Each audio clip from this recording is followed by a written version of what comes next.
அன்புள்ள விருச்சிக ராசி அன்பர்களே வணக்கம். இந்த வார ராசி பலன். விருச்சிக ராசியினருக்கு ராசியில் சூரியன், செவ்வாய்,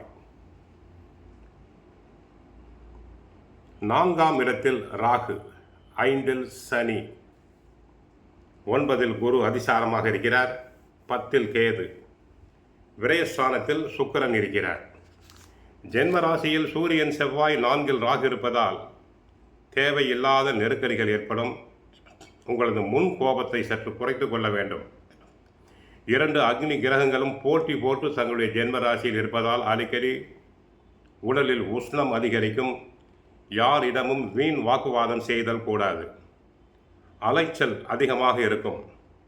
குரு தற்போது வக்ரகதியில் இருப்பதால் கொடுக்கல் வாங்கல் விஷயத்தில் மிக மிக கவனம் தேவை. யாருக்கு கடன் தரக்கூடாது, கடன் வாங்குதலும் கூடாது, பிறருக்கு ஜாமீன் தரக்கூடாது. வேலையாட்களை அனுசரித்து சென்றால் நன்மைகள் நடைபெறும். அசையும் அசையா சொத்துக்களில் எதிர்பாராத வீண் செலவுகள் ஏற்படலாம். உத்தியோகத்தில் உள்ளவர்களுக்கு வேலை நெருக்கடிகள் இருந்தாலும் உங்களின் தனி திறமையால் எதையும் சமாளிப்பீர்கள். மாணவர்களுக்கு படிப்பில் கவனம் தேவை. கெட்ட சகவாசம் கூடாது. பெற்றோர் சொற்படி, ஆசிரியர் சொற்படி கேட்டல் வேண்டும். ராசியில் செவ்வாய் இருக்கிறார், ஆட்சி பலத்தோடு இருக்கிறார். 12ஆம் இடமாகிய துலாம் ராசியில் சுக்கிரன் இருக்கிறார். செலவுகள் கட்டுக்கடங்காமல் தான் இருக்கும். எதிர்பாராத செலவுகள் வந்து போகும். வீண் செலவுகள் வரும். அதை சமாளித்தல் வேண்டும். சிலர் வீடு கட்டுவதற்காக, கோயில் திருப்பணிகளுக்காக செலவு செய்வீர்கள். முயற்சித்த காரியங்களில் தெய்வ அனுகூலத்தால் வெற்றிகள் கிடைக்கும். சிலருக்கு வெளிநாட்டு தகவல்கள் ஆதாயம் தரும் வகையில் அமையும்.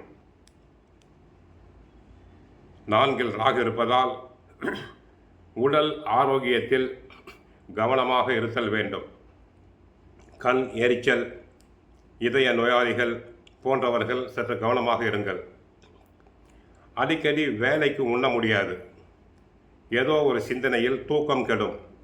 கற்பனையான எண்ணங்களை விட்டுவிட வேண்டும். வீடு, வாகன பராமரிப்பு செலவுகள் அதிகரிக்கும். திடீரென்று எதிர்பாராத வகையில் செலவுகள் அதிகரிக்கலாம். நரம்பு சம்பந்தப்பட்ட பிரச்சனைகள் சிலருக்கு அதிகரிக்கலாம். ஆக எதிர்பாராத வகையில் செலவுகள் வரும். உடல் நலனில் கவனம் தேவை.